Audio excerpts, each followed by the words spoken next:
I didn't read this part. It said professional attire required. For the Yeah, for career.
let's register.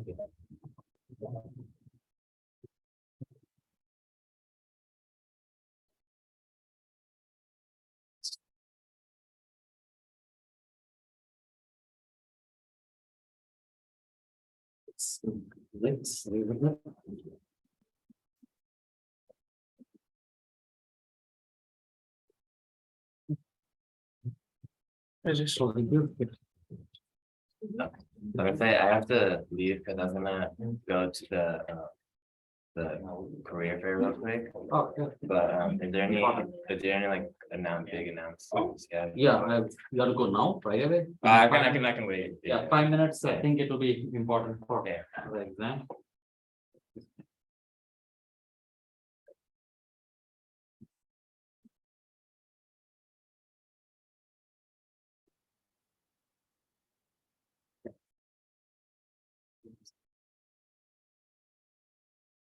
Question?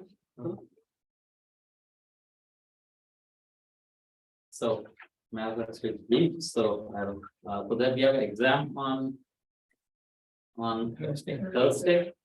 So I think Manisha was like at least earlier I have given topics on which the question could be that might help. So here are the topics of the questions. It will be broad. That's very good. You guys see the releases on it? Yeah. Right in front of you. Yeah.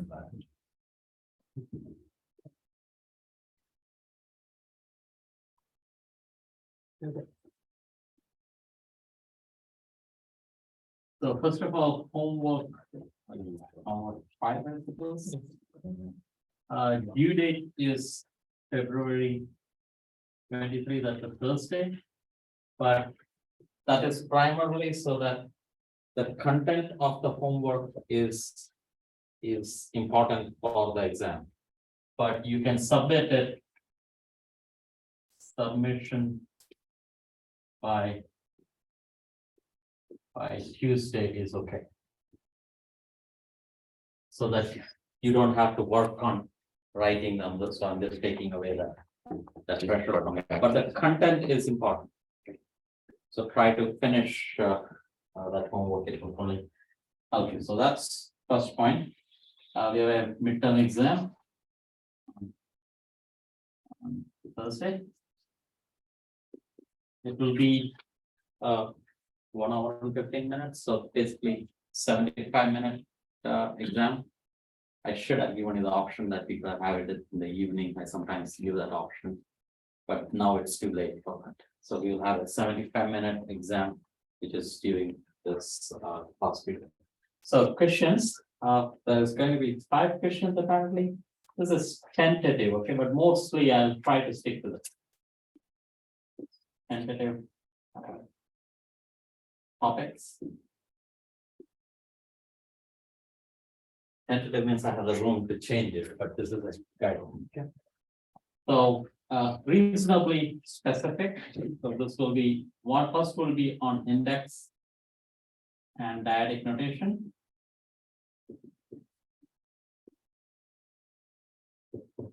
Like for example, remember there was a problem in your homework with set suppose D dotted in R or Q. Right.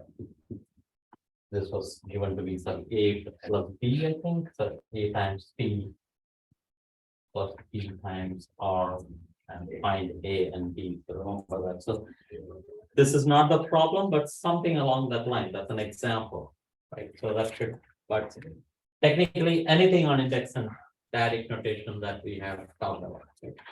But this tells you the standard of the question. If you know the topic, then it should be just 2-3 steps. Like this comes out reasonably easily in 3 steps if you use the tricks of dyadic and index notation. It can be very long also. If you use the rectangular coordinates, you can do this in 2 pages. That's idea. So second is, I noticed from this homework that many of you got the Gauss's law problem wrong, Gauss's and Ampere's law. So I decided to have one problem on Gauss's law or Ampere's law, or both. Ampere has one of the keys, I think, has an accent.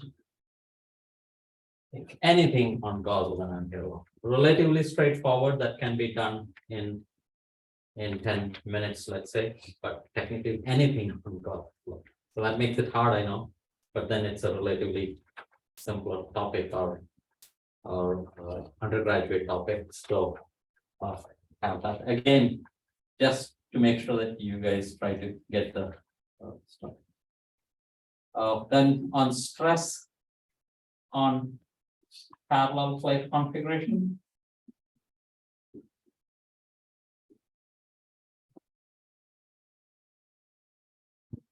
Like we did electric field scenario, that was one thing we did. Second one we did what we have electric field in crossed scenarios. Like electric and magnetic field was crossed, and this was done in the class, this was done in the homework. Something along that line. I'll give you the E and B, your calculate the stress. Is that clear what I mean? So again, this looks like a long problem, but I'll try to make it short somehow. Somehow I'll make it so that it will be only 10 minutes of it, but exposure of that, that's how we will prepare for it. When you ask for stress, do you usually want the direction as well? You want just It depends.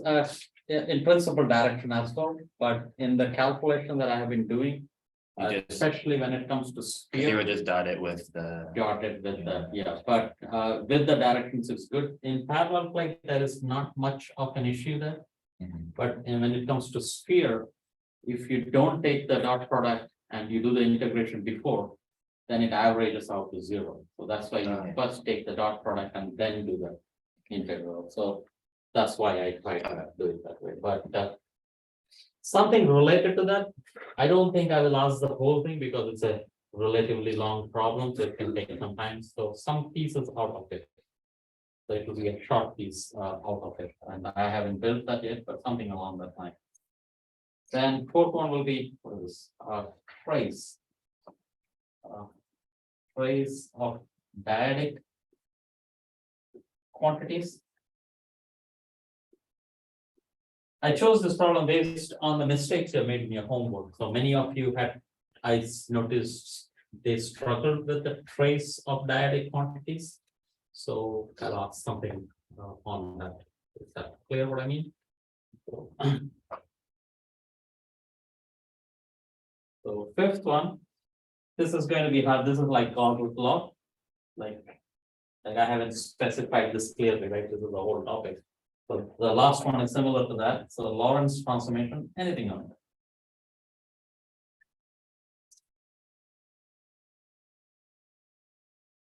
Lorentz transformation, let's we don't want to make this a little more specific. No, it doesn't have, okay, whatever we do today, right? Today, whatever I do, that might be a idea for what could be what I can ask. But technically, anything on Lorentz transformation, relatively simple again, Python minutes that we studied earlier in some course. Okay, does that help? So is there still possibility to put the midterm in the evening? Oh, still the possibility. Maths, ask Maths. He's did you listen hear the question? Evening Oh. means in the same day. Our exams usually in the evening. No. Last time I gave this option and everyone picked morning, right? I think I remember. Yeah. You guys. This is too late. How about this? Let me not make a confusion. Let me just have this on in the morning. For the next one, bring this up. We can at least have a discussion about, it depends on others. I do remember last time I gave this option and Manuka, Lakshi, Pravina and Ryan, they picked the morning. They said, we don't want the evening. But in generally, the evening option is the same day evening time. Yeah, probably. But- Or it could be any other day.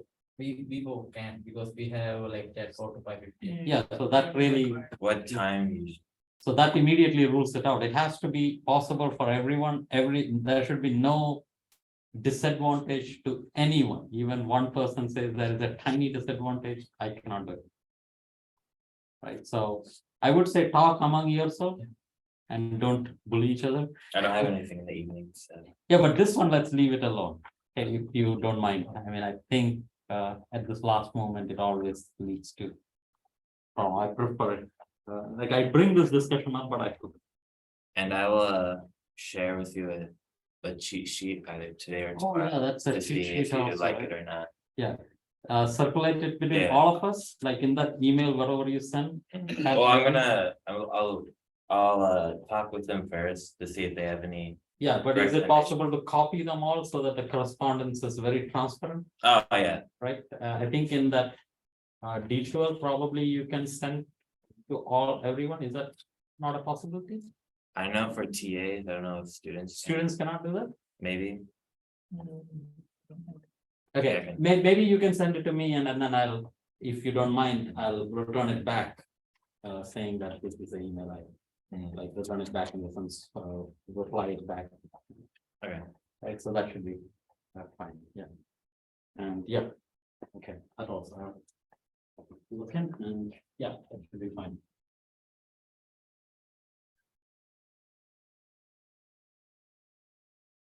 Anything else that you can? Will you be in your office tomorrow? Tomorrow is Wednesday. Yes, but what happens is that in the morning, I meet with. A student, so I'm occupied since. Till almost 1 o'clock. And then from 1 to 3, I have office hours in which there is a student who comes and.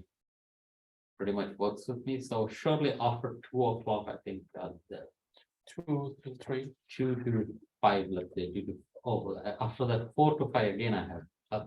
So I would say 2 to 4 is the opening. I mean, I must be there around because I don't think I'll go I anywhere. have a class 3 to 5 myself, so it's only That's 2. only 2 to 3, so the Yeah. opening is there, but that should be, so usually that is sufficient, right? Yeah. I should be there. Good. And the class I have is from 4 to 5 after that also. If you coordinate with me. Like I typically leave after that and the class typically goes until 5:36. So. If we are flexible there, we can meet that time. Yep. Anything else I should address? Abdullah? Thanks. Yeah, I'm still thinking about the evening thing. Let me not, I think this is a little late I'm sure someone will get affected. That's right. Yeah. Like someone might have a schedule as simple as you might have some family thing, you might have a disturb thing because of it. So, Well, what time would evening usually be? typically which suits everyone and then it becomes open-ended. The exam remains the same, but the time to a certain extent open-ended. Don't make it go all the way till midnight. Because I'm a slow test taker, so that would be beneficial. That's what? I'm a slow test taker, Oh, so that would be beneficial, but it depends on everyone else. yeah, let me, like, that's a factor what, which is very useful, but let me not do it at this time. Okay. Like, that's, it's too short notice. And, By morning, you mean the time of the class or before that? morning, I think it means time in class. tell me?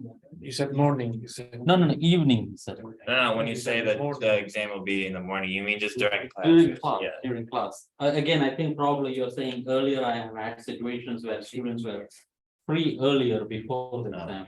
And I've allowed them to come half an hour or 45 minutes Because our before. class is technically, yeah. Yeah, let's not do any of that. I think the questions, let's have it normal exam.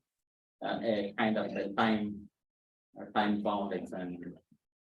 And depending on the scores, we can see how we should take each one. Or how everyone perform. Yeah. Me. Nice. Yeah. Okay. So you're running away. Yeah. Yeah. Okay. See Okay. everyone on Thursday. Are there real companies coming? Hmm? Are you having an interview or anything? It's just. Well, Your we'll kids are see, stuff. I guess. I printed a lot of resumes. But you don't seem. Don't they say some dress? code? Yeah, I thought, I didn't realize that professional attire is required, so I have to go back home, change, and then go. Okay. Good luck. I thought I'd button down. would be good. But these days it is modern and students don't mind. I mean, Yes, some being companies, casual, will, some companies will be. some companies. Yeah, okay, enjoy. Okay.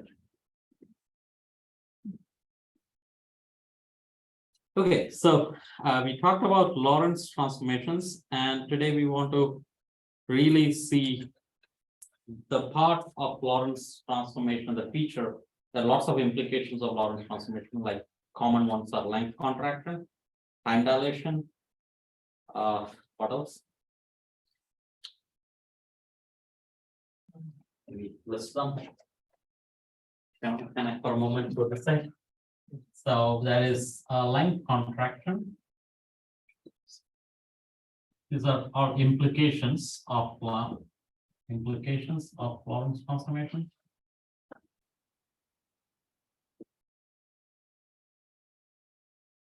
Time dilation, and I won't do any of this. Usually this is done reasonably well in various places, and I feel we don't use most, even though it is very important, we don't use many of this in the context that I will be discussing this. We have velocity addition formula, that is a homework related to this for you guys. And then we have the idea of simultaneity.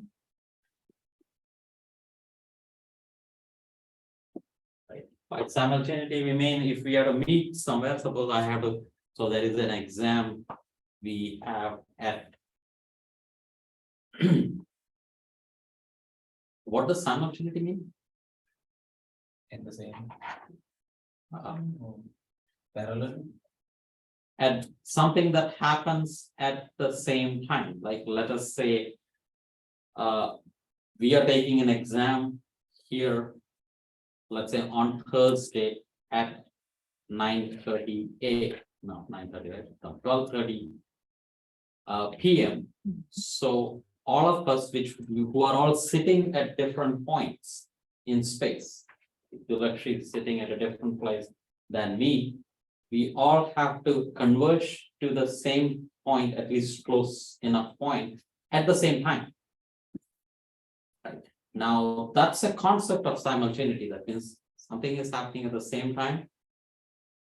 Is that a well-defined concept? What relativity says is that the simultaneity might look simultaneous in one frame, let's say the frame of this wall. But if someone was moving outside in a car, they will say that the wall thinks that this was a simultaneous event, everyone came here and took the test. But someone in the car would say that no. Dilakshi came before me and took the test. Yeah, and that leads to some counterintuitive concepts that how did she take test when I did not even come and give the question paper? Right, so that's the idea of science. Simultaneity is not an absolute concept. There is no such thing as simultaneous. What seems simultaneous in one frame is not simultaneous in the other frame. So the whole idea of simultaneity is meaningless.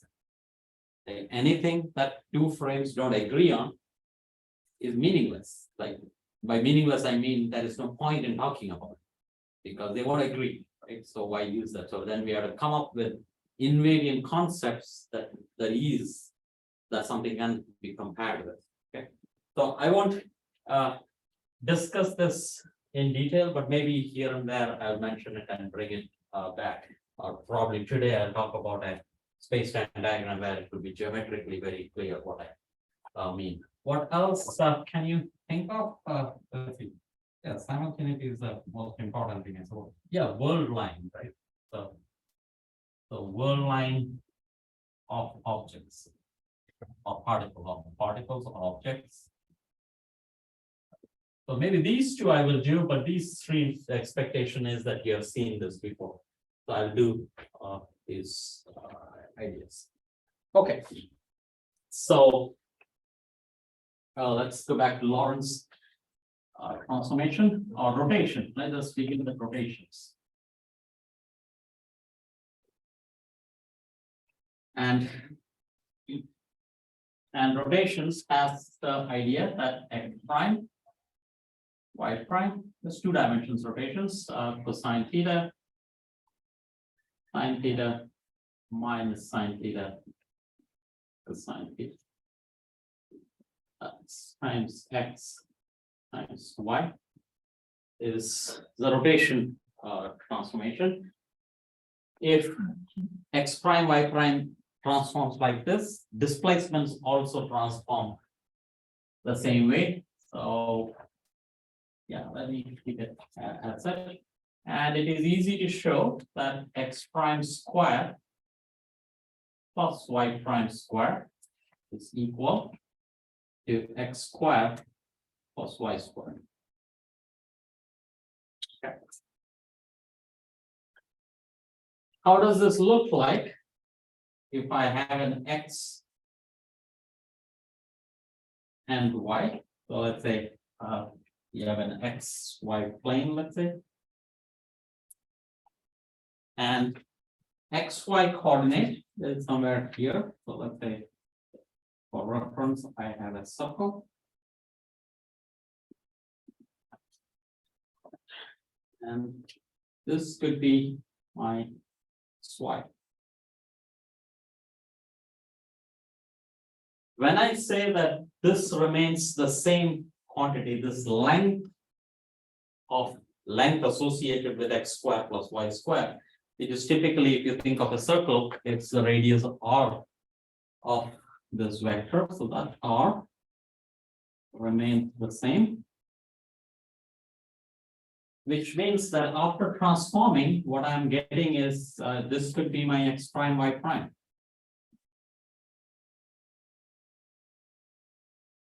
So what we are doing is that by this transformation, what I'm thinking of geometrically is I'm starting from this point and going to another point on a circle.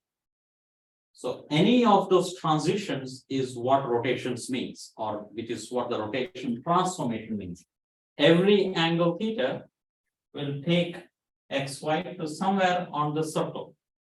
So every such transformation is possible. So where is that angle theta? That's here. That's angle theta. So try to appreciate that fact. Angle theta characterizes the transformation.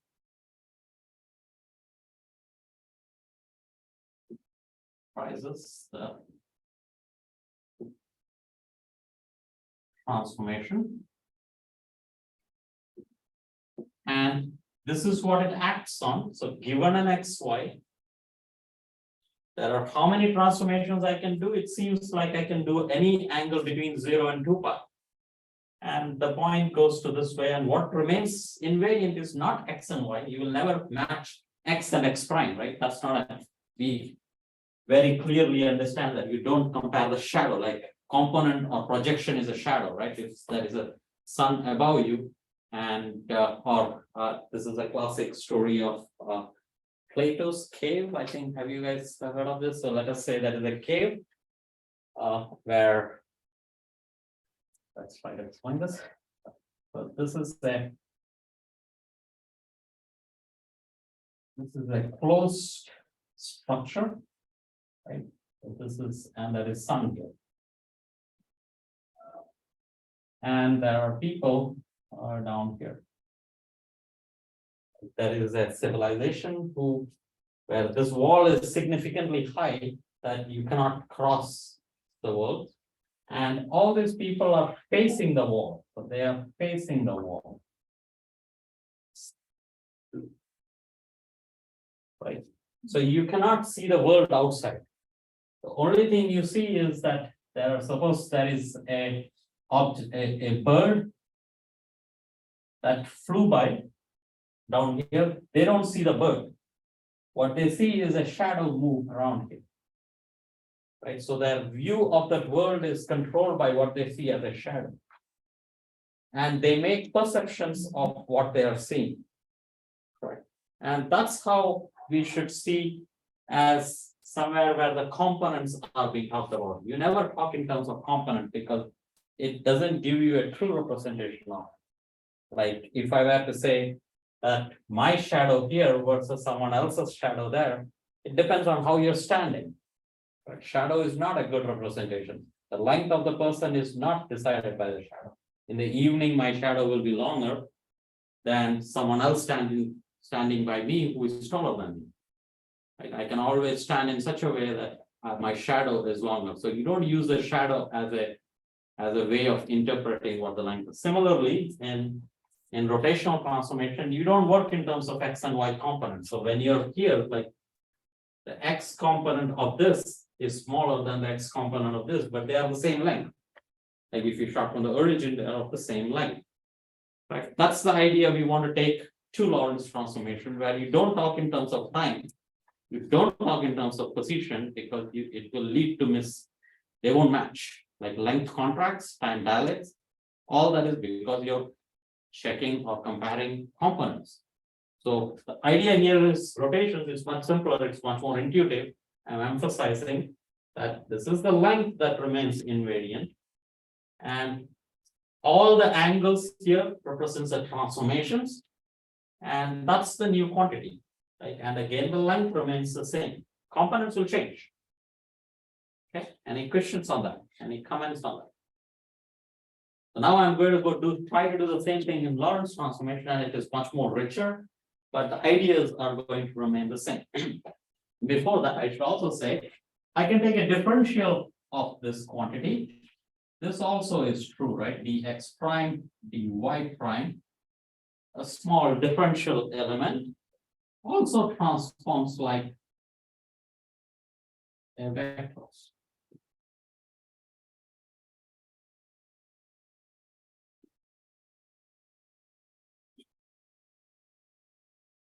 And then you would say the x prime square plus dy prime square is equal to the x square plus dy square. Here, a good quantity here is r, right? Suppose I say the vector r, so this is vector r, let's say. If I want to write it as a vector, this is r prime. Then you would say this is r dotted with r, right? And that is r prime dotted with r prime. Right, so that's it. So dot products remain the same under rotation transformation, and that holds for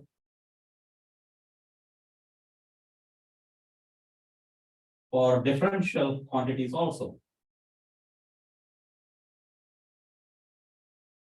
Notice this vector is a vector under rotations. Notice the language.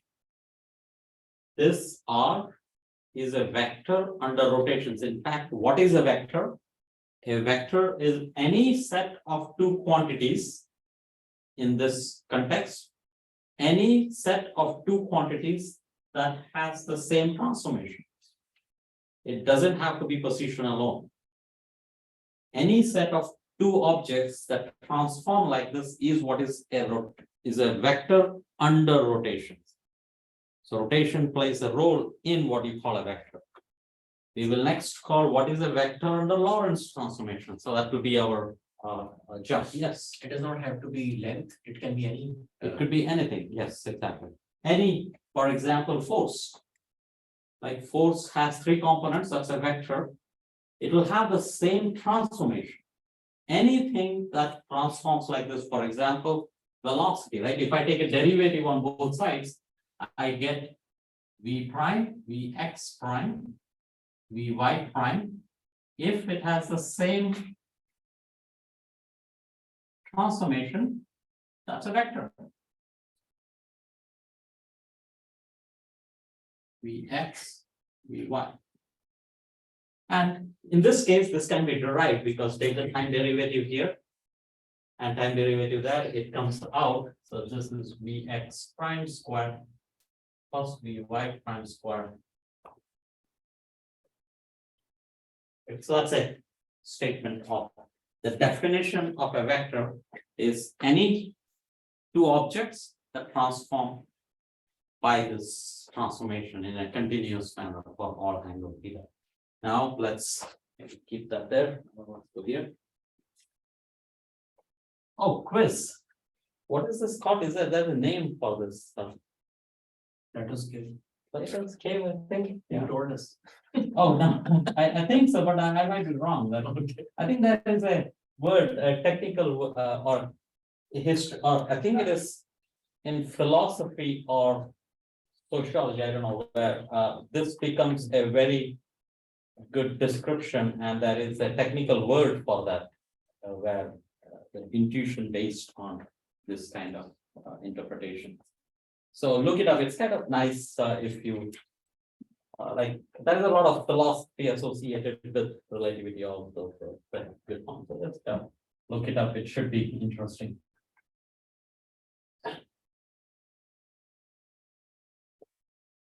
Okay. So we want to do the same thing in relativity of Lorentz transformation.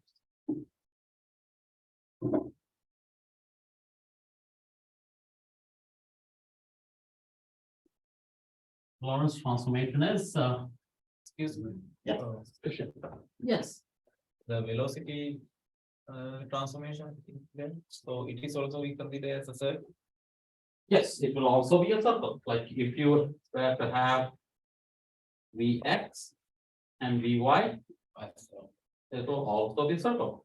In fact, force, the vector, it will also be a circle. Anything, if it's a vector under rotations, it will satisfy that invariance of the squared quantities is a constant. So if you know the physical, like, theta between the two coordinates, we can calculate the each coordinate, right, from that. Exactly. Yeah, exactly. And that's the idea you want to keep, because now we are going to go to a counterintuitive space, counterintuitive transformation, but it won't be a circle. It's going to be a hyperbola and it won't be obvious, right? We are used to our common knowledge of rotation so much or space so much that space-time is not very easy to imagine. Like it's bound, it is supposed to be counterintuitive, but look for these quantities. We are interested in finding out any such combinations which remains the same in Lorentz transformation, where there will be a negative sign. And the biggest insight of Einstein was that energy and momentum transform using Lorentz transformation. That was his insight. He did like it couldn't be derived as such. It was an insight that like space-time has this Lorentz transformation. Energy and momentum are components of the same quantity. And what is that quantity? Any guesses? Energy and Momentum are the components of an invariant quantity. the space time. In magnitude. Yeah, what is the magnitude of what is the invariant quantity associated with like energy will transform? If you go in different spaces, energy will be different. Like if you measure the energy in your lab and someone else in another lab, another galaxy who is moving, you won't match the energy. Calculate the momentum, you won't match the momentum. But there is something that will match. Hamiltonian is the energy, so it's the same, it won't match in Lorentz transformation. So mass. Mass is the invariant quantity associated with energy and momentum. Energy is equal to mc squared. It's a better statement is energy square minus momentum square is equal to mass square. That's the invariant quantity. Right. So very simple but crucial. So energy and momentum will shift in a frame in such a way that mass remains the same.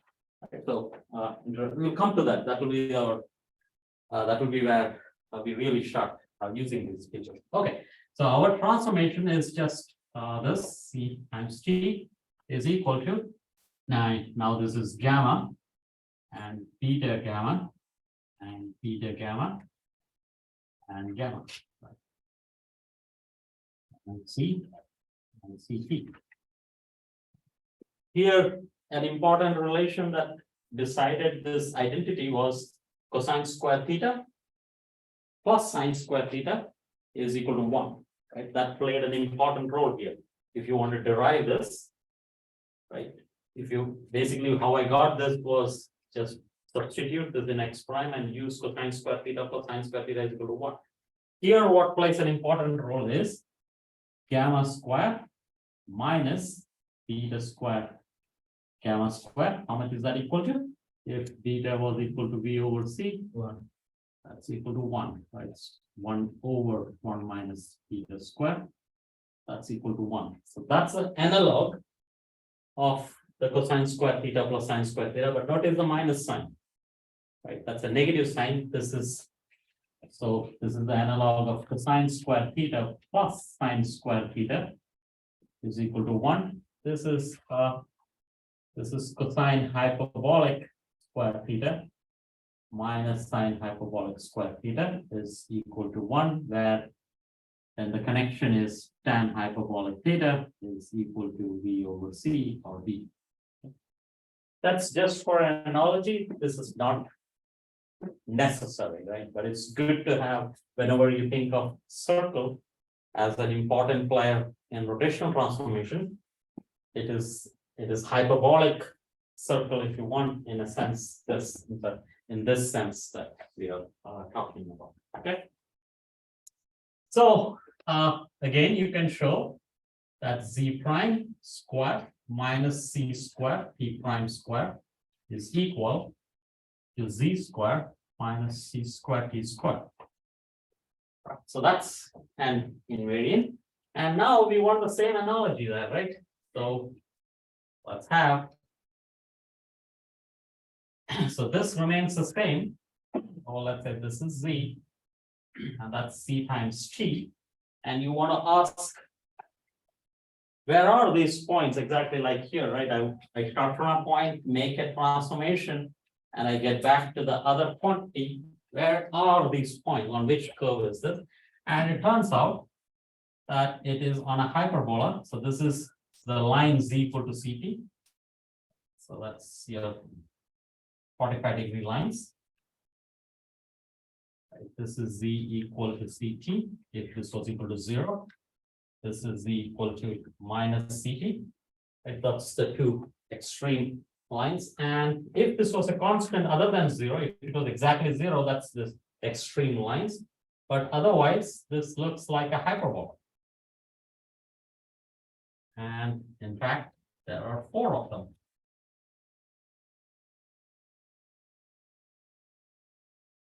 And there are terminologies. This is called time-like, space-like, like those things probably have seen that before. Time-like, this is called the time-like region, space-like region, but let's not go there. Okay, so this point here is my, let's say, now before that. In this case, in circles, it was very clear that there is only one way of choosing my xy, right? It has to be somewhere on the circle. There's only one circle, so I pick a point on the circle. But now you have 4 curves, right? So there are 4 possibilities. And in principle, there are only 3, 1, 2, and 3. These are identical. But in principle, I could have my xy on this curve, on this curve, on this curve, on this curve, and even this is part of it, right? Even that's an extreme version of this. When this constant is 0, that's also a curve. So let's pick this to be the for the time being. More importantly, this will be your curve that is most relevant. But let me pick this. So this is my z, comma ct.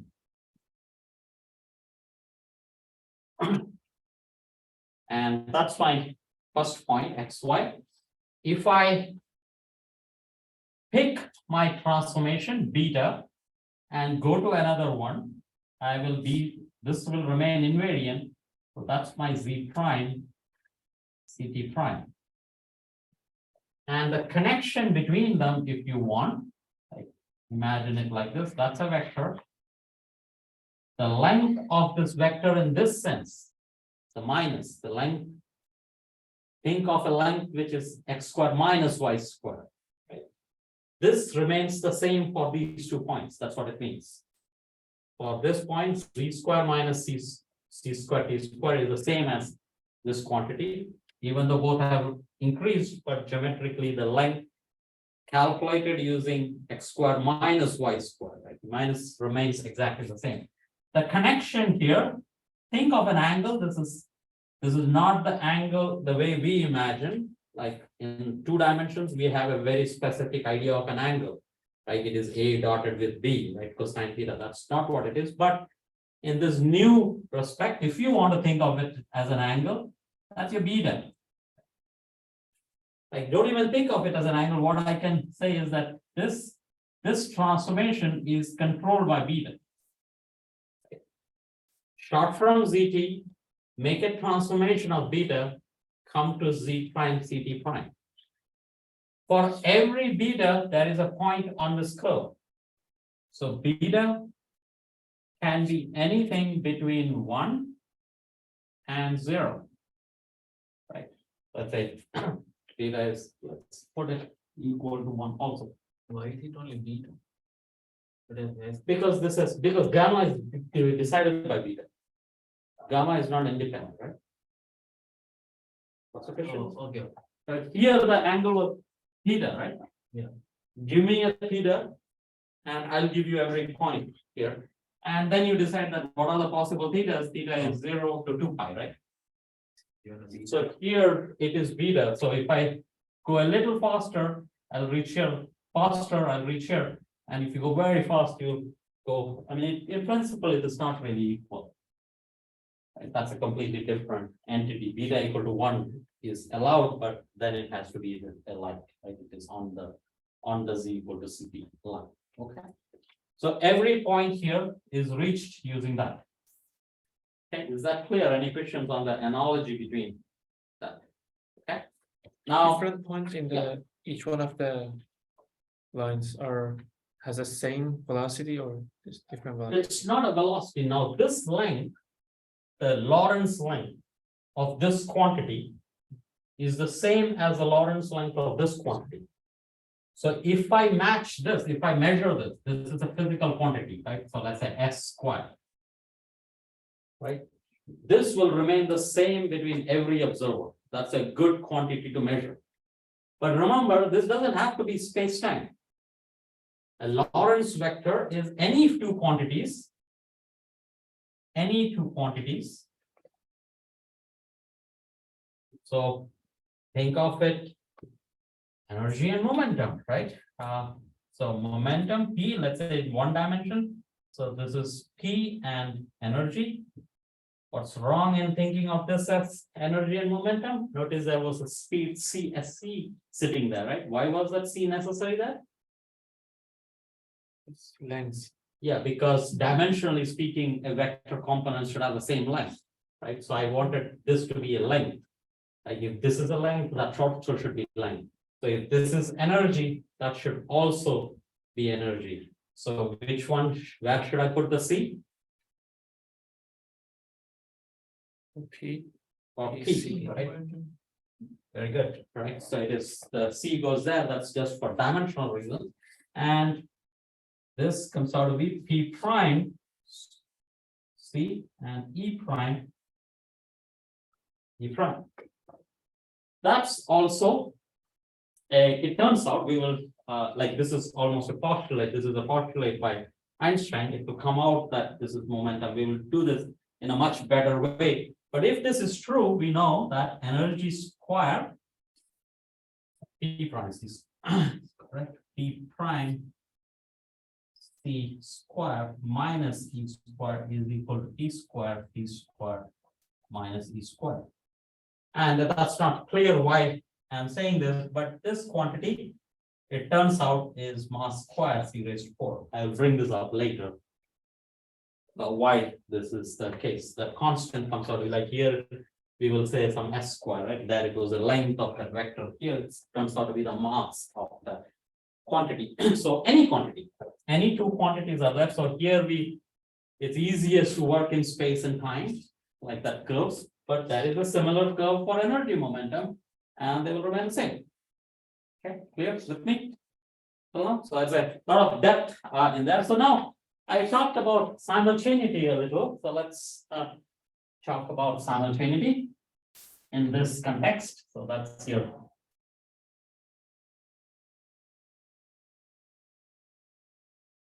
Let's take this curve. And let's say that we have two events,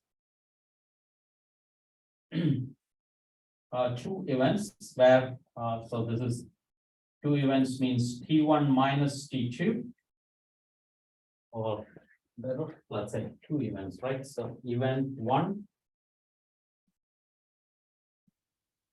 is Z1 C E1, event 2 is Z2 C T2. And the time difference between them is T1 minus T2. If the time is the same, that means that two events are happening simultaneously. So let's talk about T1 minus T2. So let's talk about Z1 minus Z2 and C times T1 minus T2. Right. And let's call that a new variable, Z. So basically, it's one dimensional. That's what I'm trying to say. So when T is equal to 0, that's simultaneous. So if T is equal to 0, this is a simultaneous event, correct? And we are asking the question: that is simultaneity going to be the same in every reference frame or not? Let's come back here. So T equal to 0 is here. T equal to 0, so that's Z. If that's your Z, and T equal to 0 is here. So let's pick a point for which T is equal to 0. That's this point here, right? So that's Z, which is this line, comma 0. Right? This vector, whatever that vector represents two difference in two space times and difference in two times. This is a simultaneous event. Like this point here means simultaneous, correct? Is it the same for every reference frame? Pick your beta, so the moment I pick a beta, I'm in a different reference frame. Like imagine that there's a car going, that's measuring, that's beta. So now I'm here, that's my Z prime, that's my CP prime. For another reference frame, this will look like here. Different Z's, the spatial difference is different, time difference is different. It's no more simultaneous, it happens in a fixed amount of time. Better, it can be on both sides. Right, It is the same event. it's the same quantity, we are talking about Dilakshi and me coming and taking an exam.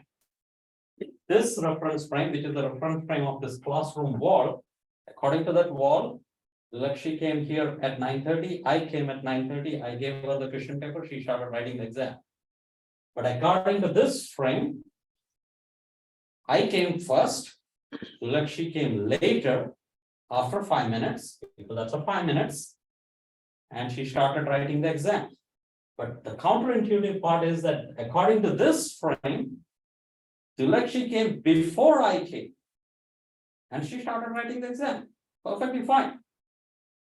Counterintuitive, but according to this, that's okay.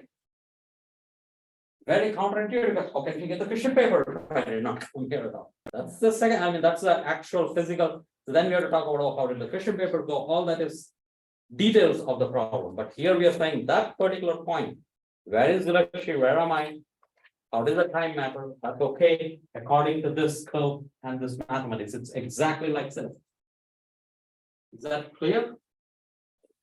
Like that's the extreme counterintuitive part here, that causality is kind of gone, right? And we will see that there is no more causal. Whenever you're on this line, it's no more causal. Like we have lost causality. So what happens? Why is that the case? And we will say that, let me come back to that. Let me make that better. Okay. So all this goes with, what is this called? Space. Is it called time? Yeah, space-like quantity. But I have gone more than that. That here, even though this curve sits in the space-like region, this curve is an actual whirl line. A space like breaks causality or timeline. This is okay. This will be okay. So this is, if this is a whirl line, I will be fine. It will not violate causality. Space-like events typically violate causality, not typically, always violate causality. But here, this curve, even though it sits in the space-like region, this is a time-like curve. Like this is within that cone, maybe the way I have to say it is that, like, notice the velocity is, if a particle is traveling on it, it is causal. Details that I'll come back to that. Let me take a few minutes and come back. Okay. Okay, that was simultaneity. And let me take back the statement about causality. I think I might have misrepresented by saying that. I might have confused. But here, the point is that time can be both up, backward, and forward. That is a true statement. Okay.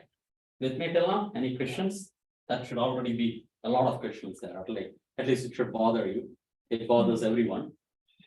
Yeah. If it helps, but that's the counterintuitive part of relativity. Simultaneity is no more existent. What we are used to so much is not just a concept, it's irrelevant from this point on. So we have to come up with new things to deal with that. And another thing that goes away is the idea of what is it called? Idea of a rigid body. What's a rigid body? The So distance rigid- between points are the same always. Yes, rigid body is, think of this table.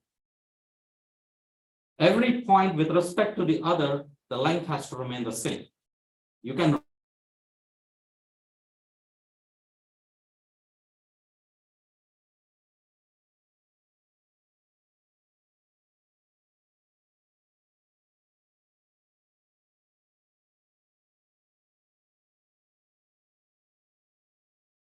That's probably the internet.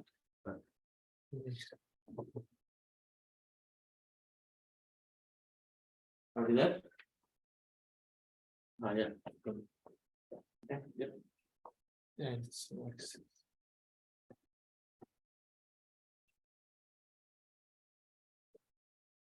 Okay, it's the same. I was saying. Getting older. Rigid body. Oh, right, rigid body, yes, correct.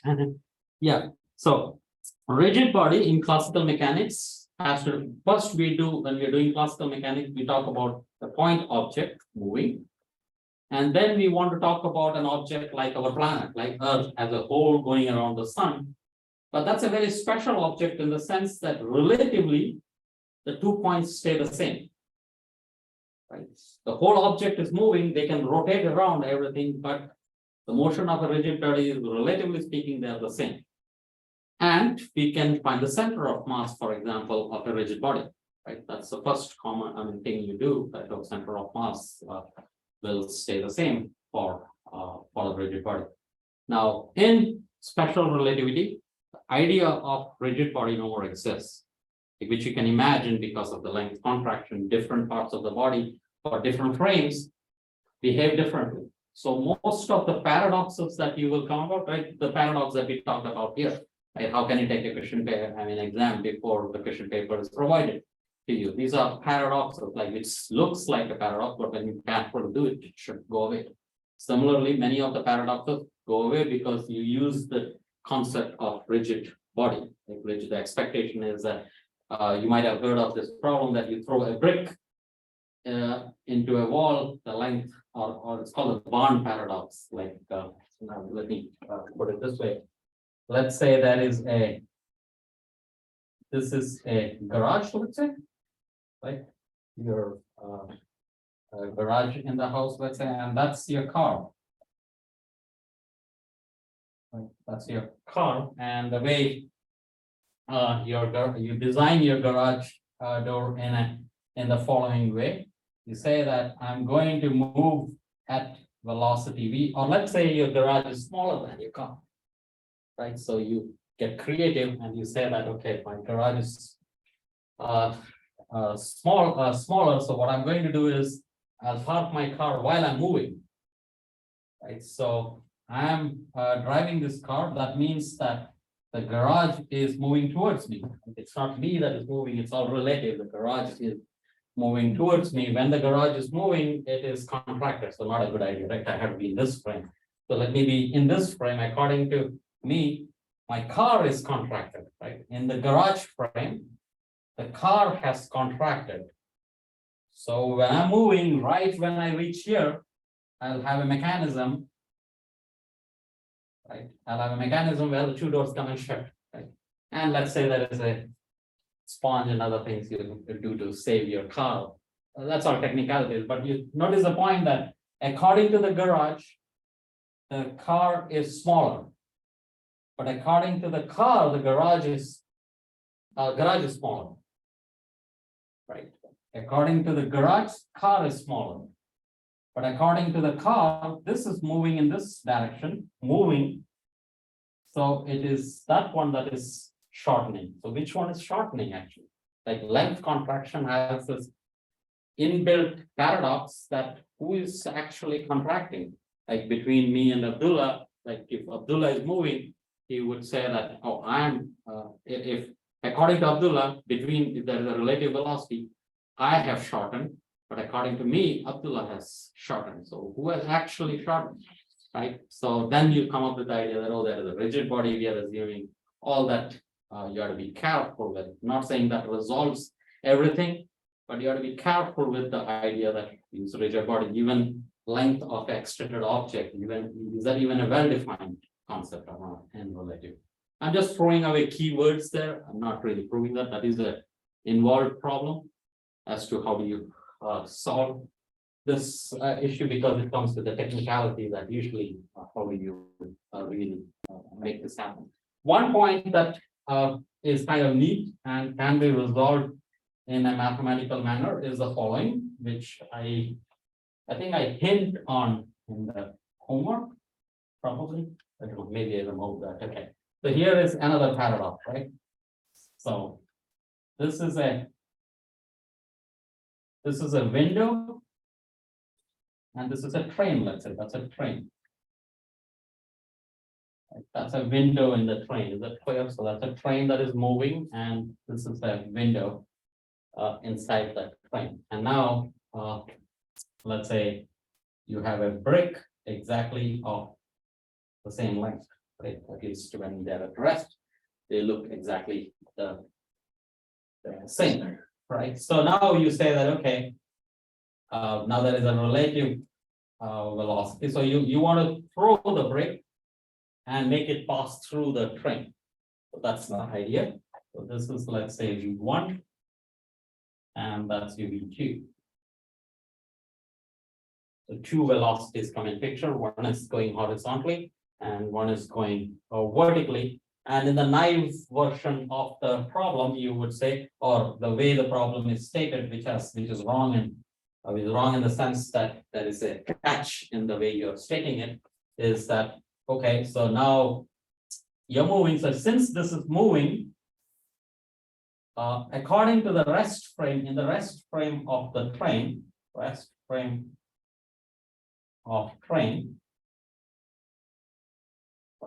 So this is a brick, right? This is the brick. Brick has contracted.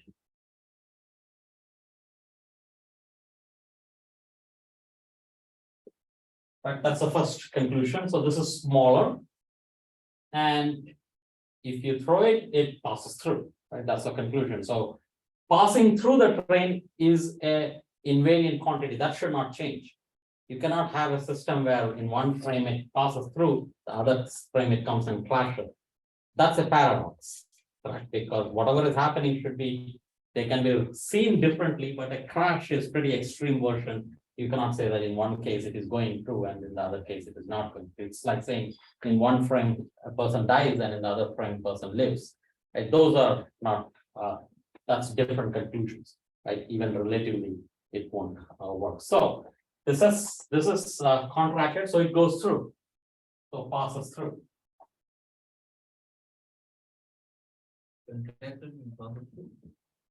Because it is contracted, it is smaller.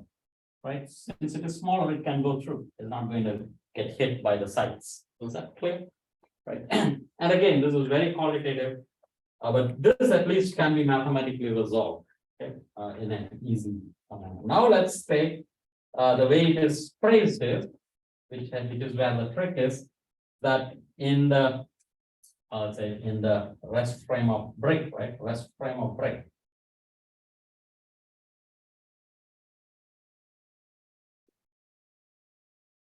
Right, you would say train window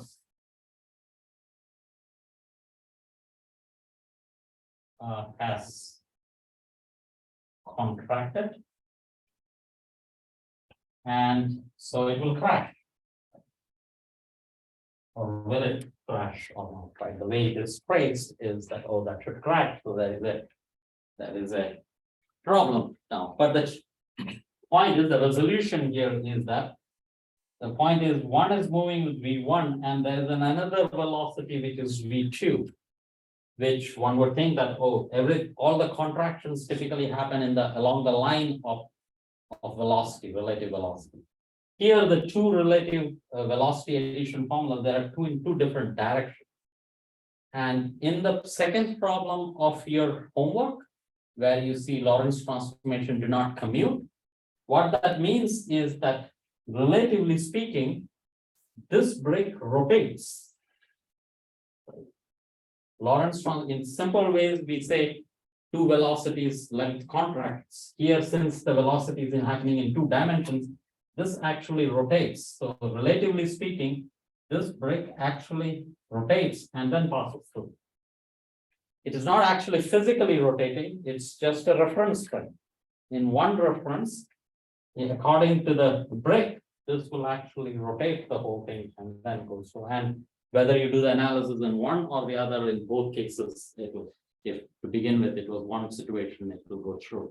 So that's the idea. In every case, it can be only contract. Either train or wheel. Either way, this will pass through without touching. That's the point. Like the X component, it's only the X component we have to worry about, right? No, I'm asking like in the rest frame of the brake, Mm-hmm. the train window has contractor, right? Correct. It can be only contractor or like, In the one-dimensional case, see, I was not representing myself correctly. I was not talking about V2. This is a mistake in principle in the phrasing the problem. If it was V2 was 0, then it will contract. That's the only possibility. That is this problem, right? The barn, the car parking in a garage, everything is happening in a straight line. There it has to contract. So that's why I said that resolution is not easy.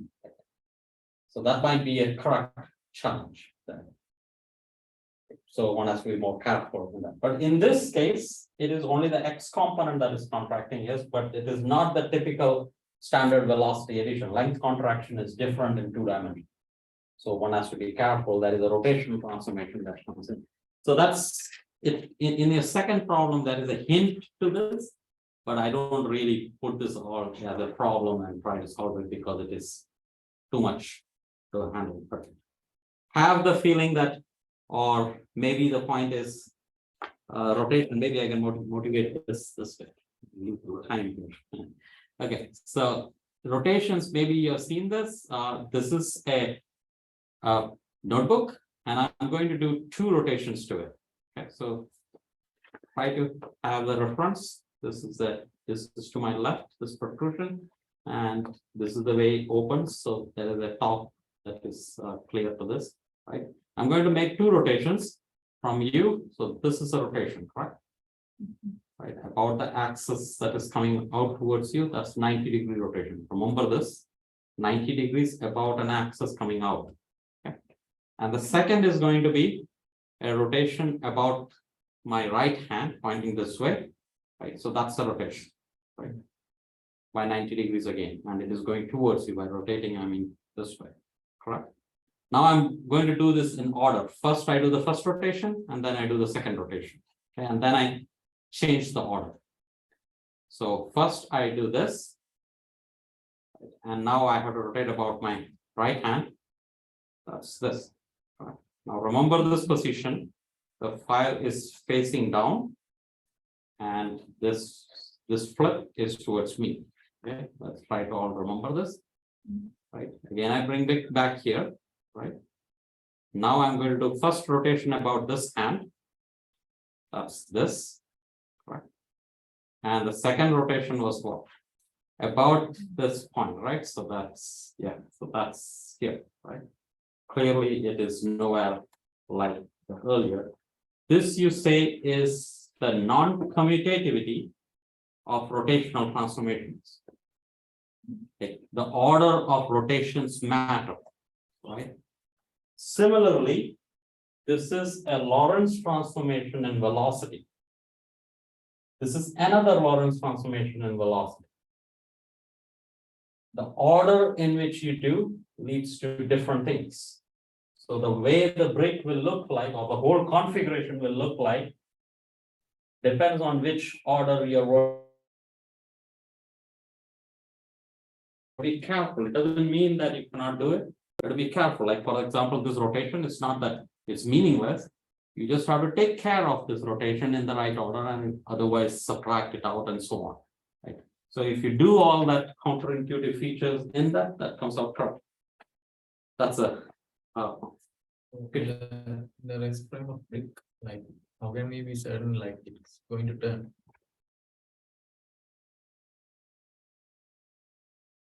good point, but let's not go into that discussion too much. Let's take this discussion after class. How about that? Okay. Because I won't be able to answer those things unless I do this. See, the correct thing to do would be, and in this class, it is possible to do that. It's just what should I concentrate on? We can transform this, and we can talk about that. So all that can be done, but here, since I'm not doing the details, Okay. I just qualitatively told you that this happens and that happens. Even I have never worked this out, honestly speaking, that this. Okay. But it's called Wigner rotation, yeah. Look up Wigner rotation. Just look up. This is called Wigner rotations. I wrote it in the quiz. Oh, perfect. Oh, you all, oh, so I had already asked this? No, so you asked that possible transformations. There was Oh, a question okay, okay. other than. Oh, so I had asked this before, okay, interesting, okay. Getting old. Yeah. Okay. Last 5 minutes, okay, maybe world lines, right? All this leads to the idea of a world line. It's last 2 minutes. Okay, 2 minutes. I'll just go in another frame. Where the time dilates. So, okay, so very quickly, okay, now notice that I can never go faster than speed of light. So this is CT, that's Z, okay, 1 minute, okay. If I start from here, this is, if I'm at rest. So this is at rest. At Z equal to 0. Is that clear? If you're sitting at Z equal to 0 and stay at rest. For every time Z equal to 0. Right? That's a world line of a particle that is at rest at Z equal to 0 and stays at rest at this Z equal to 0. This is also a world line of a particle. This addresses Aryan's question that if you are in space-like region, does it matter? Notice this is particle at rest. So now I'm off the. So this is Z equal to 2 meters. At Z equal to 2 meters. At rest, always. In a frame, all this in a frame, right? Because if you move around, then all this gets disturbed. You're standing, and if you want to communicate this between the two and you use light, how will you communicate? You're from here, you send a radio signal, right? It is between, like Manuka is at home, sitting at rest, he doesn't want to come to the class. I'm here, let's say I'm at home, I don't want to come to the class, and I want to communicate. Manuka, I send a radio signal, cell phone. I send it at time t equal to 0, it will reach Manuka only after a certain time, right? It cannot be instantaneous. And then he sends a signal back, again, speed of light, right? Light has to go this way, 45 degrees. Speed of light is fixed, right? It has to go 45 degrees. Is that clear? Why? No, because this is at rest. If you go a little faster, it has a slope, right? This is little faster. Faster and faster, this is speed of light. This one is not allowed because then you're going faster than speed of light. Is that clear? No. I should stop, it'll come back. If the angle is more, it More means equal that to be faster than speed of light. faster or less. Faster, right? Fastest angle is higher, right? No, this is T. In introductory physics, we write Z there and CT here. Oh, okay. No, Right? okay. It is the opposite. Maybe that's the confusing part, right? And if I say T here and Z here, Then it should be. this is at rest, right? This is at rest, right? Because Z equal to a constant, and faster means this. Right? And if you go very fast, infinitely fast, that's infinite speed of light. Is that clear? Slope of the line gives you the velocity, right? But this is in time and Z. But in relativity, for various reasons, I really don't know why. But historically speaking, probably, I'll find out quiz. Why do you plot ZT the opposite way in relativity? There must be a reason. Usually everything has a reason. So.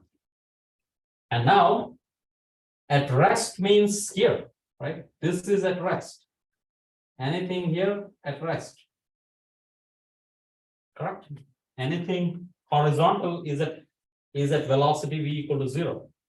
Anything vertical now is velocity v equal to 0. Clear?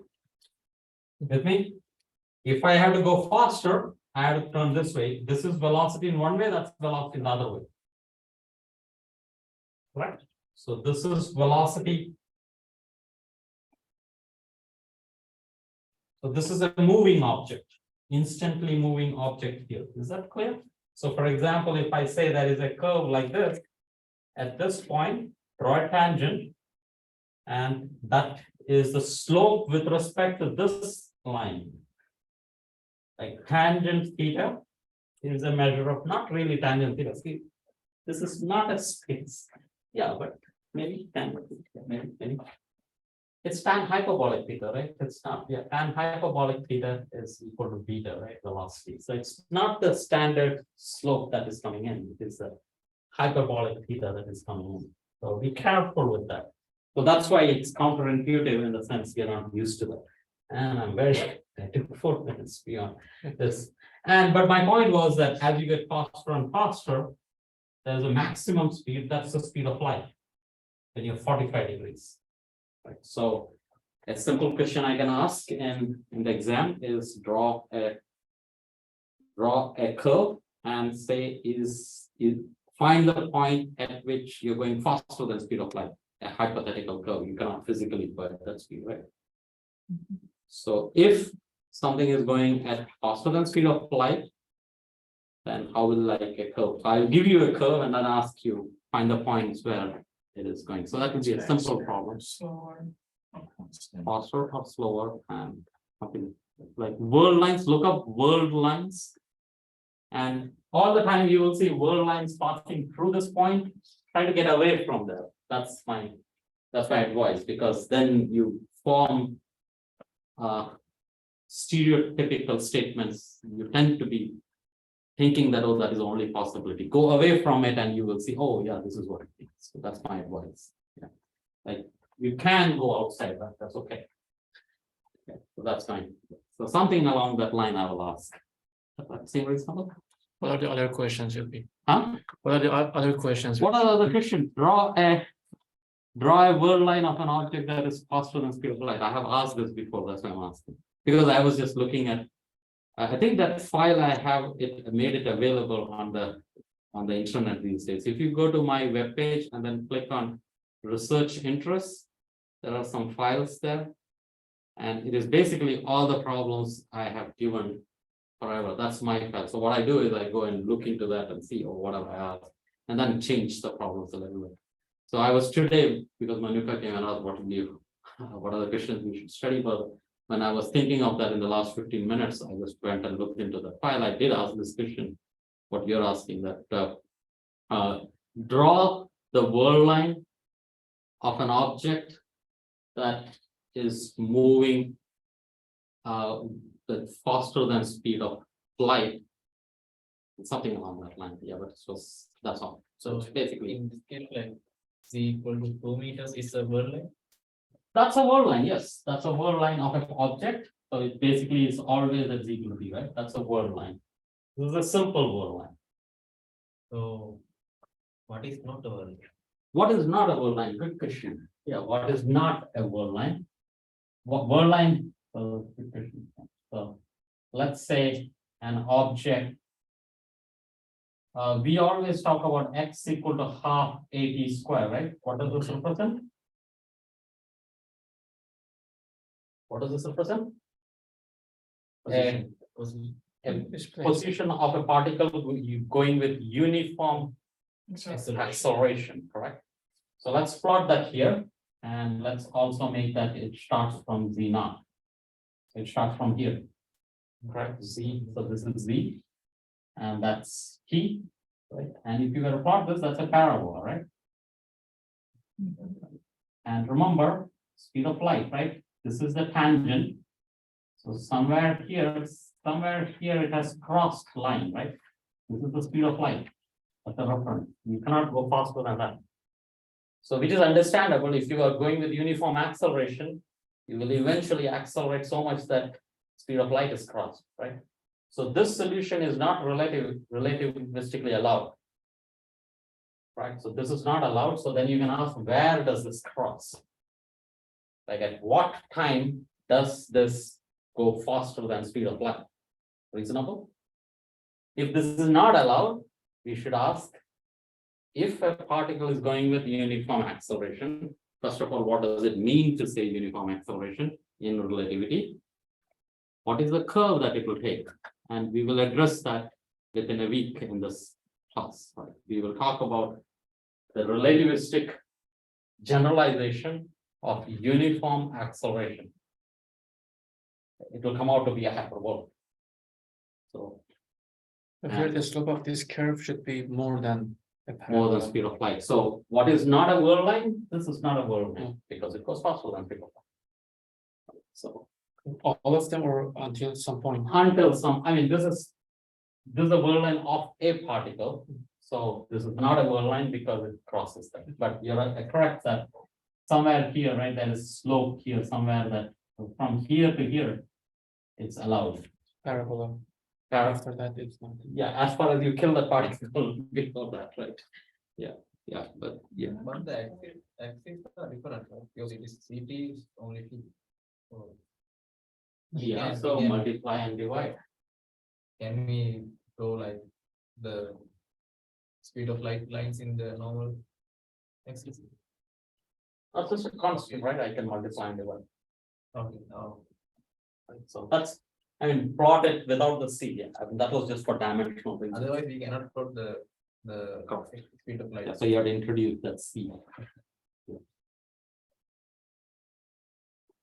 But that's a real problem we will do, like in 1 week time, or at least 2 weeks time for sure. We will find the generalization of uniform acceleration and then take the limit when you're going very slow. We will reproduce this result. So this result is correct for slowly moving object. But very quickly you will break the relativistic. And if you put an electric field, that's literally happens and then what happens? That graph. So when the other way, like when the angle is increasing, it sometimes it's going to close to infinity, something like that, right? No. Oh, in this, yeah, it will become infinity. That is allowed. Okay, classically it is allowed. You can go very fast. Right, or non-relativistically, it is perfectly allowed. Speed of light is not a bound, so you keep going faster and faster, your slope gets faster and faster. Okay.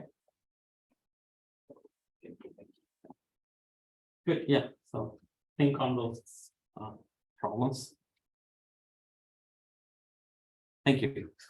Sorry, you have a class, right? No.